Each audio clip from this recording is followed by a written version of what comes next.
presidente Marcelo Santos fez um balanço das atividades da Assembleia Legislativa neste primeiro semestre. Entre os assuntos abordados estiveram os projetos aprovados pela Casa, os avanços na modernização do Palácio Domingos Martins e o anúncio de novo concurso público para servidores. Bom, finalizamos o semestre legislativo de uma forma muito positiva, com muitas entregas e resultados para a população do Espírito Santo, que é o objetivo da Assembleia Legislativa, né? Nós conseguimos finalizar esse semestre legislativo com a entrega da peça que é a Lei de Diretriz Orçamentária, que é a LDO. Ela é a baliza do orçamento, ou seja, ela é que baliza a elaboração do orçamento. Então ela é uma peça importantíssima para que nós possamos apreciar o orçamento no segundo semestre e entregá-lo para a sociedade, porque tudo que você vota nesse ano no que tange ao orçamento, ele tem a efetividade a partir do ano seguinte. Então, finalizamos a LDO, vamos receber o orçamento no segundo semestre legislativo e, a partir daí, no ano de 2026, nós teremos aí um novo orçamento que foi iniciado o seu debate dentro da LDO, que nós finalizamos e entregamos já para o governo do Estado. Também tivemos algumas matérias que tramitaram aqui na Casa, a redução da alíquota do combustível do setor aeronáutico, né? Baixamos a alíquota de combustíveis para a aviação, principalmente para fomentar e movimentar a operação aeroviária no aeroporto de Linhares, aeroporto regional importante, faz com que nós possamos atender uma outra parte do estado, uma vez que o nosso aeroporto principal fica aqui na Grande Vitória. Temos um outro aeroporto que é municipal lá na cidade de Cachoeiro, também está em obras. Mas esse aeroporto na cidade de Linhares, ele teve uma operação primeira do que o aeroporto de Cachoeiro. Então nós reduzimos a alíquota do combustível aeronáutico, né, da aviação, para justamente fomentar o transporte aéreo aqui no Espírito Santo de passageiros. Também aprovamos a autorização para que o governo pudesse contratar um crédito de 60 milhões de dólares, quase 400 milhões de reais. A oscilação do dólar é que vai balizar no dia da efetivação desse contrato, para que nós possamos fazer melhoria na nossa malha rodoviária estadual das cidades que integram a região alcançada pela Sudene, né? Então esse é um trabalho muito importante, porque atende a maioria das cidades na região noroeste do Espírito Santo, que careciam de um investimento melhor nessa malha rodoviária do Estado, rodovias estaduais. Nós temos um programa muito legal que é de requalificação da nossa malha rodoviária estadual em todo o Espírito Santo, porque nós entendemos, essa não é só uma visão do governo, uma visão da Assembleia Legislativa, que nenhum município, nenhum estado, nenhuma nação prospera se não tiver uma infraestrutura que possa garantir o escoamento de sua produção, o transporte de cargas e mercadorias, seja ela que vai embarcar numa aeronave, num navio, ou recepcioná-la também de outros modais de transporte, como ferroviário, né, o aeroviário, no caso do transporte de aeronave, de muitas mercadorias que chegam aqui também. Então, nós estamos fomentando e investindo muito em infraestrutura. Somos o Estado que mais investe em infraestrutura, mais do que o governo federal, mais do que o Estado de São Paulo.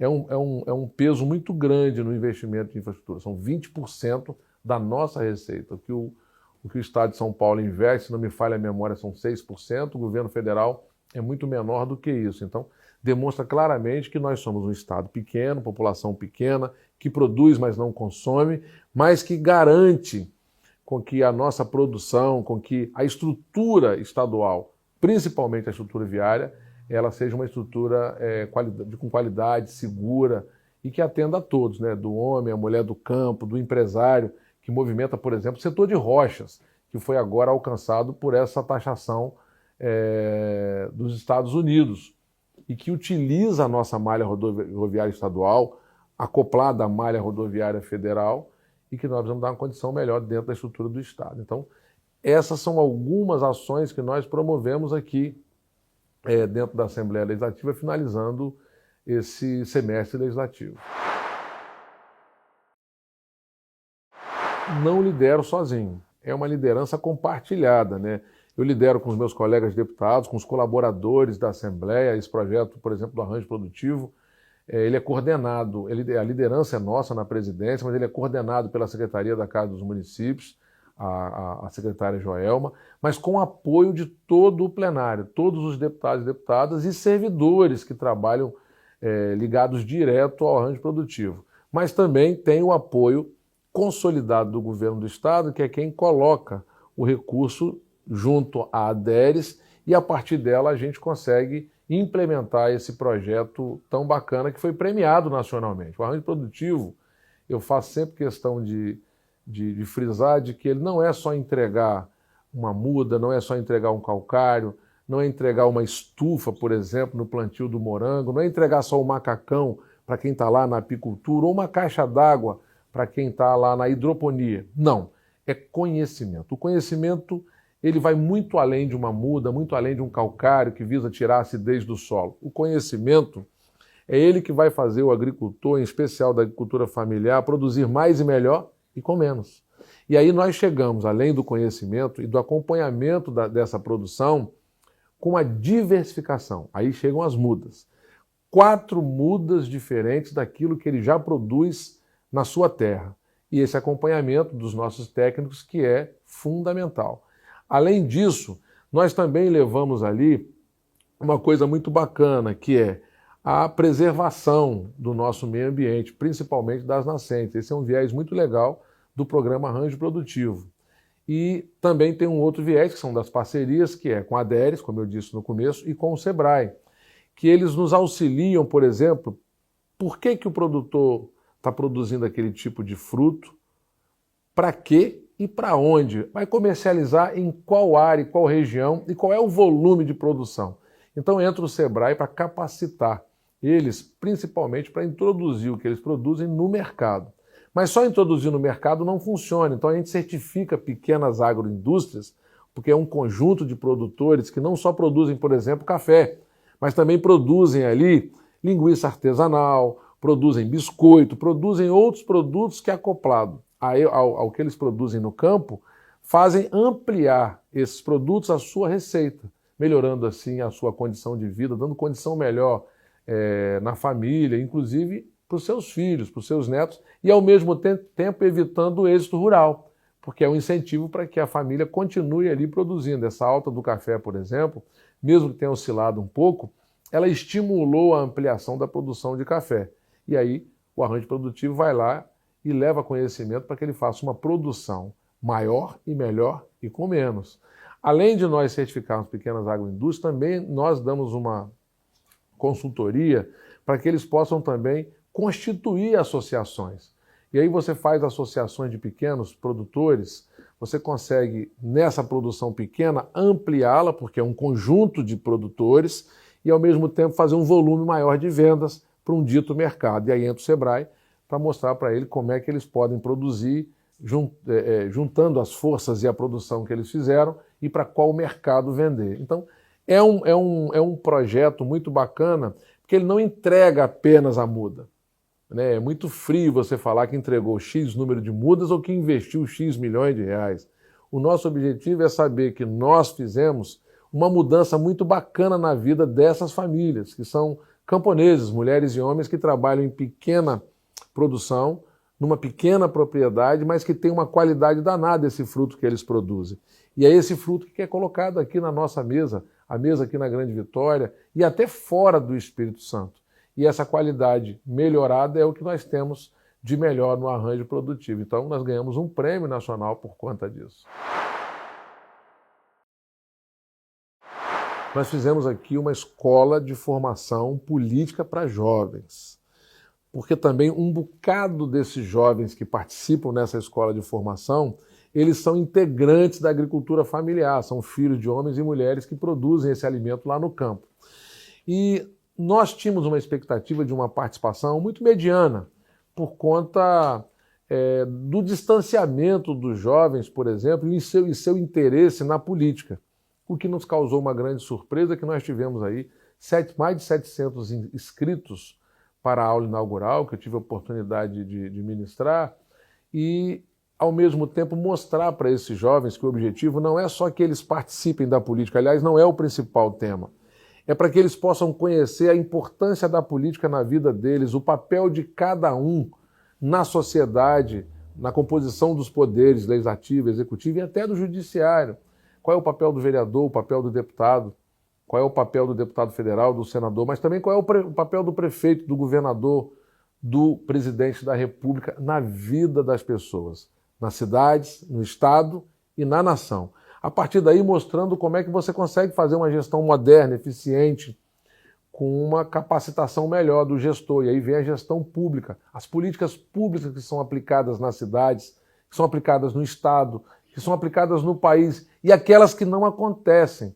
Então, o cidadão tendo uma noção exata de qual é o papel do executivo, do legislativo e o que ele tem direito de cobrar e participar, naturalmente nós estamos estimulando ele a participar de forma indireta e, quem sabe, participando de forma direta, colocando o nome à disposição para ser vereador, vereadora, deputado estadual, deputada estadual, senador, deputado federal, enfim, até governador, prefeito ou presidente da República. Para isso, é importante que eles tomem conhecimento da atividade do papel de cada um e entendendo o papel da política na nossa vida. Veja só você que nós somos agora taxados com 50% por conta de uma decisão do presidente dos Estados Unidos para o Brasil. Isso é política. Por mais que equivocada foi a decisão, saiu do campo político e foi para um viés ideológico, o que prejudica o Brasil pra caramba, e foi um erro, mas discutindo na política, nós podemos encontrar um caminho que vise diminuir esse impacto se caso se efetivar essa taxação. Então, eles tendo conhecimento disso, naturalmente eles vão poder emitir uma opinião com mais firmeza e consciência e também votar melhor, porque tendo a noção do papel de cada um, eles vão escolher melhor o seu vereador, o seu representante no município, o seu representante no estado, o seu representante no Brasil. É o respeito ao dinheiro público, né? Até porque isso é um patrimônio público. A Assembleia não é dos deputados, a Assembleia não é do presidente, a Assembleia não é dos servidores do Poder Legislativo. A Assembleia é um patrimônio público, por ser patrimônio público, ele é do Estado, é do contribuinte. Então nós temos que respeitar esse patrimônio público e fazer as manutenções devidas, o que não aconteceu.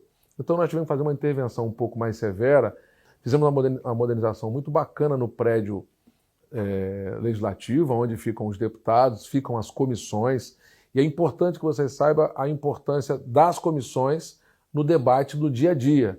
São comissões como de segurança, de educação, de turismo, de meio ambiente, comissão de infraestrutura, comissão de saúde. Todos esses temas tratam de matérias que chegam aqui na casa ou de audiências públicas e temas, mesmo não tendo nenhuma matéria tramitando na casa, as comissões visam um debate de melhorar a prestação de serviço, por exemplo, de saúde, para as pessoas que não têm, por exemplo, um plano de saúde ou dinheiro para pagar um médico particular. Então, ao garantir um melhor ambiente de trabalho para os servidores e para o parlamentar, os parlamentares que funcionam numa comissão de saúde ou qualquer outra comissão, e aí foi essa grande intervenção que nós fizemos aqui de modernização da Assembleia, nós vamos garantir um ambiente melhor, dando condição para que os servidores e os parlamentares possam produzir mais e melhor. Então fizemos essa modernização nos gabinetes de deputados, que é quem recebe todos os representantes da sociedade, todos os cidadãos, porque eles buscam no parlamentar uma resposta para um problema, que, por exemplo, seja do Estado ou do município, porque o parlamentar tem relação também na cidade. Então, é interessante modernizar para ter a condição de receber bem o cidadão, seja de onde ele for, de regiões do Espírito Santo. Também da modernização das comissões e dos integrantes da mesa diretora. E também fizemos a modernização da presidência da Assembleia, que a gente recebe aqui todos, com igualdade de oportunidade, né? Tipo assim, eu recebo aqui o ministro do Supremo Tribunal Federal, que já recebi, o presidente do STJ e outros membros daquela corte, mas também recebi embaixadores, cônsules gerais, já recebi aqui governadores, o presidente de assembleias de diversos estados da federação, como também recebo aqui um simples cidadão desempregado que gostaria de conhecer a Assembleia e o papel dela na vida dele, ou de fazer uma reclamação por conta de um serviço que ou não está sendo prestado ou está sendo prestado de forma totalmente equivocada, uma má prestação de serviço. Mas também recebo aqui o presidente da Federação das Indústrias, recebo aqui o presidente da Federação do Comércio, recebo aqui o presidente de uma associação de agricultores, produtores e de uma associação de lideranças comunitárias. Então, assim, eu recebo aqui a todos, e ter uma modernização como essa é muito importante, que é um ambiente que a gente oferece, porque não é um patrimônio, como eu disse, do presidente da Assembleia, nem dos deputados, nem dos servidores. É um patrimônio público que é de toda a população do Espírito Santo. Bom, eu posso dizer que não só ao longo desse primeiro semestre legislativo, desde quando nós chegamos aqui na Assembleia, nós instituímos o que eu posso traduzir em uma única palavra: respeito. Respeito entre os pares, respeito com os servidores, respeito com a população, respeito com as instituições e os poderes constituídos. Esse respeito nos dá uma condição muito bacana de dialogarmos, mesmo não concordando com a opinião de um chefe de uma instituição, de um chefe de um poder, como representante de uma federação, de uma associação. Nós podemos não concordar, mas temos que respeitar a opinião. E aí, no diálogo, você pode me convencer de que minha opinião esteja equivocada, ou até mesmo eu convencê-lo de que o caminho que você está seguindo não era o melhor caminho. Então, hoje eu posso dizer para você que nós temos um amadurecimento dos poderes, das instituições e também dos cidadãos. Não posso falar de todos, mas no Espírito Santo nós temos aí uma população que observa muito mais do que antes a relação entre os poderes, que era quase nada. Então, hoje nós temos aí sentado numa mesa o Poder Judiciário, o Poder Executivo, o Poder Legislativo. Nós temos também numa mesma mesa o Ministério Público, o Tribunal de Contas, a Defensoria, o Ministério Público de Contas do Tribunal de Contas, sentados numa mesa, dialogando, por exemplo, a composição da peça orçamentária, porque pode não estar ali contemplando alguma ação que um dito poder ou uma instituição gostaria de fazer. E nós dialogamos, como eu disse, para encontrar uma solução mínima e ideal para que seja contemplado esse poder. Então, esse diálogo permanente é muito importante. Você vê que nós não temos esse diálogo permanente e nem respeitoso, na maioria das vezes, na composição de esfera de poder nacional. Você tem aí uma chefia do Executivo, do Judiciário e do Legislativo, que às vezes não se respeitam e não tem uma harmonia. E quem é que paga essa conta? A nação brasileira. Quem paga essa conta sou eu, sou você, somos todos nós. Então é importante manter o diálogo. O diálogo permanente faz com que você possa encontrar um caminho possível que vise não só melhorar a relação institucional, mas que vise melhorar a prestação de serviço, no caso do Poder Executivo, que é quem executa as políticas públicas, que promove os investimentos, que distribui a receita de que arrecada, que ele é o maior arrecadador, para os estados e para os municípios e, naturalmente, para os poderes constituídos. Quando não há esse diálogo, você vê essa confusão danada que tem no Congresso Nacional, no Supremo Tribunal Federal, no próprio governo federal. E isso não é benéfico à população. Aliás, isso gera um malefício danado, muito grande. Diferente deles, nós damos um exemplo de que nós somos autônomos, nós somos independentes, mas a harmonia, ela trabalha na mesma régua. E esse é o comportamento que eu tenho enquanto chefe de um poder, mas também é o mesmo comportamento que tem os meus colegas, mulheres e homens, que integram a Assembleia Legislativa, o que não é diferente também dos nossos servidores. Eu sou muito feliz com a relação que eu tenho com os nossos colaboradores, sejam eles efetivos, os concursados, sejam eles comissionados, sejam eles contratados por empresas terceirizadas que prestam serviço na Assembleia, e os nossos estagiários. Há uma relação diferente do que era antes, porque o líder da casa respeita os servidores como ele respeita os deputados e quer que seja esse servidor respeitado por todos os deputados. Ao mesmo tempo, os servidores também respeitam a todos que vêm aqui procurar a Assembleia para responder numa velocidade maior uma demanda que eles têm em qualquer cidade, em qualquer rua, em qualquer avenida, em qualquer bairro, que é a missão do parlamentar, fazer um elo importante e unindo o sonho das pessoas e transformando em realidade quando você leva lá um recurso ou transfere um recurso para uma prefeitura para que ela possa fazer obras, por exemplo, de infraestrutura. Então, isso significa respeito. Então, essa relação institucional que nós temos hoje, com todas as esferas de poder e com todas as instituições, não é diferente da relação e o respeito que nós temos com a comunidade capixaba. O objetivo é uma produção legislativa nos municípios melhor, mais qualificada, dando total condição para que o Executivo, que é a Prefeitura, e o Legislativo, que é a Câmara no município, possam, mesmo não concordando com a opinião um do outro, tenham respeito, mas tenham ali uma manifestação qualificada, né? O que nós estamos fazendo? Através de um material, um ativo importante que nós adquirimos da editora Fórum, eu só adquiri ele porque, além de ser muito atualizado, é um dos melhores do Brasil, a condição de eu poder compartilhá-lo com as câmaras municipais, 78 câmaras municipais, para que nós possamos subsidiar, por exemplo, uma comissão de educação com um parecer totalmente atualizado e técnico, para que nós possamos fortalecer o parecer do Procurador-Geral da Câmara numa manifestação interna ou na recepção de uma matéria que vem do Executivo, e ele possa estar preparado totalmente com informação de um ativo jurídico atualizado. Ao mesmo tempo também balizar os nossos vereadores na apreciação de matérias e na apresentação de propostas através de projetos de lei. Então o objetivo é qualificar para que as câmaras possam produzir mais e melhor com um conteúdo totalmente qualificado. Nós fizemos aqui uma coisa muito legal, que foi eliminar do nosso arcabouço jurídico o que eu chamo de lixo legislativo. Aquilo que não produz nenhum resultado para a sociedade. Muitas leis obsoletas, inconstitucionais, leis em desuso, mas que elas estavam no arcabouço jurídico. Nós eliminamos num projeto que eu liderei, ainda vice-presidente da Assembleia, chamado Revisa ALIS. Foi revisão de normas que estavam prejudicando a sociedade ou que sequer tinham a sua eficácia, que era o objeto principal de quem apresentou essa legislação. Então eliminamos do arcabouço jurídico mais de 10 mil normas obsoletas, em desuso e inconstitucionais. Isso garantiu com que o Espírito Santo fosse um dos estados com a maior segurança jurídica do Estado brasileiro. E isso pode ser feito, por exemplo, numa Câmara.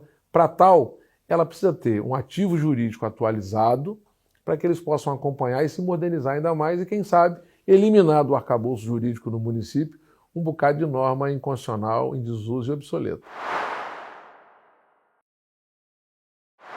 Bom, para mim, eu posso dizer que é mais qualificação para a prestação de serviço do Poder Legislativo, né? Nós temos uma demanda aqui de servidores, então esse concurso chega numa boa hora, gerou uma expectativa muito grande para muita gente, principalmente para mim, porque você ter aí analistas, consultores e policiais legislativos trabalhando aqui, integrando o serviço público legislativo, para mim é muito importante. Mas eu preciso dizer que nós, para realizar esse concurso, fizemos um levantamento em diversas assembleias brasileiras e no Congresso Nacional. O Congresso Nacional aplica um modelo de concurso muito bacana, que é a baliza do concurso que nós vamos aplicar agora. Acredito que até outubro nós já estaremos aplicando as provas para que você que está me assistindo, que tem interesse em ser servidor público estadual do Poder Legislativo, comece a estudar, porque não é apenas a sua formação acadêmica que vai ter o maior peso, é a sua experiência. A experiência vai ter um peso muito grande, por mais que o acadêmico também, a sua formação, porque nós precisamos ter aqui uma condição de, junto com os demais consultores, analistas e policiais legislativos, aí eu vou entrar agora no mérito de uma pasta importante. Nas comissões, por exemplo, permanentes, saúde e educação, uma matéria que chegou aqui na área de educação. Então eu vou precisar ter alguém que tem uma qualificação na área de educação, e não precisa necessariamente ser um professor, ele pode ter uma experiência na área educacional, tendo uma outra formação, como por exemplo a administração. E ele subsidiar o parlamentar, presidente, e o relator de uma matéria que trata de educação, e ao mesmo tempo, além de subsidiá-lo com um parecer, ele também pode subsidiá-lo com um discurso, um pronunciamento e com um artigo, compartilhando com a sociedade a opinião dele enquanto relator, para convencimento, por exemplo, dos seus pares. Então, se preparem para estudar, porque nós teremos aqui analista legislativo e consultor legislativo que tem formação superior. Então, para você se inscrever, tem que ter a formação superior para esses dois cargos que nós vamos colocar a disponibilidade dele de 20 vagas, né, de nível superior. E de nível fundamental, nós temos 15 vagas, que é a Polícia Legislativa. A polícia que nós instituímos recentemente, Nós mudamos a nomenclatura de um cargo que já tinha uma atividade muito similar de Polícia Legislativa, e eles se enquadraram agora a modelagem de Polícia Legislativa, e nós estamos abrindo o concurso para 15 vagas. O que vale aqui na Assembleia Legislativa, como estímulo para você que tem interesse em participar desse concurso, além do salário, são os atrativos que nós temos, como plano de saúde, ticket de alimentação e, inclusive, o ressarcimento para quem tem filhos até 6 anos, que nós cobrimos num valor para creche. Então estudem, isso está disponibilizado no site da Assembleia, no Instagram da Assembleia e no meu próprio Instagram. Com certeza, nós estamos trabalhando aqui com a nossa comunicação da Assembleia, cada vez mais colocando para elas qual é o papel do Legislativo e o que esse Legislativo faz para melhorar a vida das pessoas. Então o objetivo nosso é fazer com que as pessoas conheçam o papel do Legislativo e nos procurem mais, e nós estaremos à disposição. Eu faço o inverso, enquanto presidente da Assembleia. Eu faço questão de estar sempre indo ao encontro das pessoas, das comunidades, da cidade, dos setores, colocando a Assembleia Legislativa à disposição. Mas eu não consigo fazer isso com todo mundo. Então a Assembleia está de portas abertas para ser recepcionada pelo presidente, mas de todas as senhoras e senhores deputados, porque nós somos a casa representativa, a caixa de ressonância da sociedade. E essas campanhas que estão sendo preparadas para o segundo semestre, pela comunicação social da Assembleia, é para justamente divulgar o resultado desse trabalho que em parceria com o governo do Estado a gente faz, que é benéfico para a sociedade. Não existe um prego nesse Estado que foi colocado com dinheiro público e não passou primeiramente por essa casa que eu lidero, ao lado dos meus colegas deputados, autorizando o governo do Estado a fazer investimentos de infraestrutura, construção do Hospital Geral de Cariacica, essa ciclovia na Terceira Ponte, Avenida das Paneleiras e tantas outras obras importantes no Estado do Espírito Santo, que tem a digital e a participação de todos os deputados. Então nós queremos mostrar que esse é o papel da Assembleia e que o cidadão pode participar nas decisões que nós vamos tomar, como eu disse, no orçamento. Quando você participa, por exemplo, no debate das audiências públicas que a Assembleia faz ou que o governo do Estado faz, você está colaborando para que nós possamos aprimorar ainda mais o investimento e aonde investir esse recurso, que não é meu, que não é do governador, é do cidadão que paga imposto. Então o objetivo nosso é mostrar que nós temos um respeito muito grande para a sociedade e esse respeito é prestando contas através de uma programação, né, de uma campanha publicitária, colocando para eles o que nós fizemos sintonizados com a sociedade. Mas queremos estar muito mais sintonizados, por isso que nós temos nos colocado sempre mais próximo da sociedade. Não, na verdade nós estamos trabalhando um bocado para cada vez mais melhorar a condição de trabalho dos servidores. Você não pode ficar trabalhando num ambiente que você não se sinta bem. Tem que trabalhar num ambiente que você se sinta bem, que as pessoas se respeitem e que nós temos uma responsabilidade, como você mesmo disse, de modernizar e garantir a manutenção do patrimônio público, né? Então o servidor da Assembleia Legislativa hoje tem o respeito do presidente, de todos os deputados, e tudo aquilo que eu puder fazer para melhorar a infraestrutura interna da Assembleia, né, garantindo uma condição melhor e um ambiente legal de trabalho, um ambiente salubre e não insalubre, como eu encontrei em alguns momentos aqui, em alguns setores, naturalmente tem essa vontade de fazer e ver feito do presidente da Assembleia. Mas isso por si só não vai fazer com que eu resolva todos os problemas. É um trabalho, é um estudo com muita responsabilidade, porque qualquer ação que eu tomar aqui depende do dinheiro público. E o dinheiro público é algo que nós temos que ter essa responsabilidade que eu acabei de falar agora. Mas o servidor, por exemplo, da Assembleia pode ter toda a segurança de que dentro da medida possível nós estaremos trabalhando para melhorar a condição de trabalho e condição salarial que eles tanto merecem e têm o meu respeito. Bom, no segundo semestre nós teremos o maior projeto de lei que tramita numa casa, que é a peça orçamentária. É nela que o cidadão pode ter certeza que está previsto ali os investimentos em todas as áreas. É o maior volume de recursos que a gente aprova, fruto da arrecadação do Estado, mas também dos repasses que são feitos. Então, esse orçamento, que os deputados, e compete somente aos deputados, mulheres e homens do Parlamento Estadual, a avaliarem, emendarem, corrigirem, rechaçarem.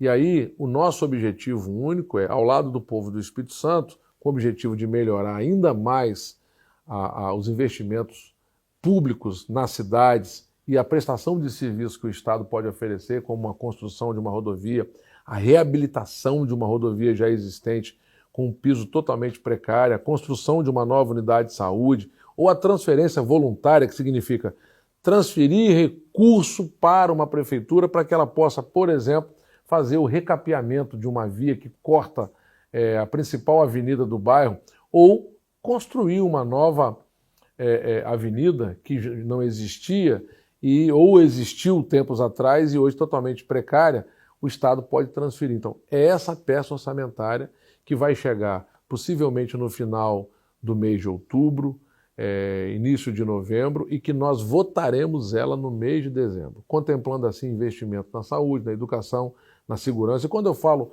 contemplando investimento, você entende o seguinte: vamos lá na área de segurança pública. Dinheiro para que o Estado possa fazer concurso público para policiais, militares, civis e penais. Dinheiro para que o Estado possa, por exemplo, adquirir novos veículos das viaturas da Polícia Civil e da Polícia Militar. Equipamentos tecnológicos para que a Polícia Judiciária, ou seja, para que a Polícia Civil, possa investigar e elucidar crimes. Então, tudo isso vai estar previsto nessa peça orçamentária. Na saúde, para a contratação de médicos através de empresas terceirizadas, para a construção do Hospital Geral de Cariacica, para transferir dinheiro para que as prefeituras possam construir unidades básicas de saúde e pronto atendimentos.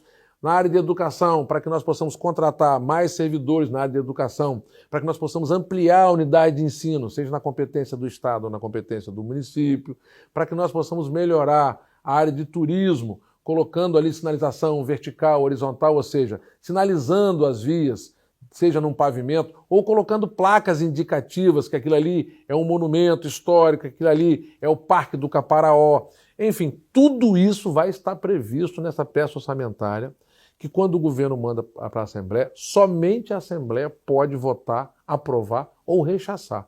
E por isso que nós temos essa visita constante nas cidades, porque são essas visitas que a gente conversa com o prefeito, com a prefeita, com os vereadores, com as lideranças comunitárias, a associação de moradores, de moradores, a associação de agricultores, a associação de empresas, porque nessa peça orçamentária tem muito investimento.